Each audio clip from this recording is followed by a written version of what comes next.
Hello అండి, ఈరోజు మనం మటన్ గోబీ కర్రీ చేద్దామండి. గోబీ అంటే అది కాదు, క్యాలీఫ్లవర్ అండి. దీనికోసం మటన్ అండి. మటన్ ఇలాగా ప్లెయిన్ ముక్కలు కాకుండా కొంచెం మనకి కొవ్వు ఉన్నది పొటేల్ మాంసం అయితే బాగుంటుందండి. ప్లెయిన్గా చేస్తే అంతగా టేస్ట్ ఉండదు. మరి కొవ్వు ఎక్కువగా కాకుండా కొంచెం లైట్గా ఉంది చూసుకొని తీసుకోవాలి.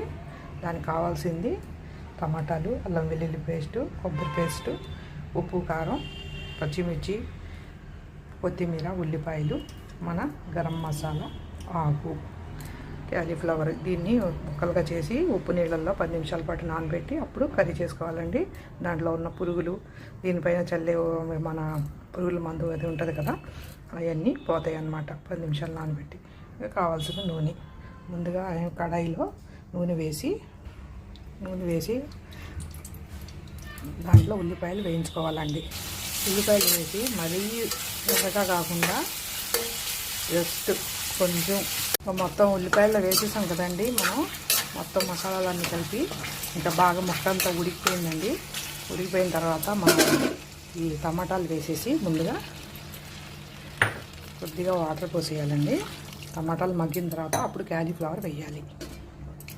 టమాటాలు మగ్గిన తర్వాత టమాటాలు కొద్దిగా మగ్గిన తర్వాత ఈ క్యాలీఫ్లవర్ని శుభ్రంగా కడిగి ఉప్పు నీటిలో చిన్న చిన్న ముక్కలు చేసుకొని కర్రీలో వేసేయండి. వేసేసి ఇది నూనె పైకి వచ్చిన తర్వాత దించేయడం. ఒకసారి కలిపేసి కర్రీ అయిపోయిందండి. నూనె పైకి వచ్చేసింది. ఇంకా మనం ప్లేట్లో తీసేసుకోవడమే. ఇంకా ఇలా అయిపోయిందండి. ప్లేట్లో సర్వ్ చేసుకోండి. అయిపోయిందండి. ఇదిగోండి గోబీ మటన్ కర్రీ మంది రెడీ అయిపోయింది.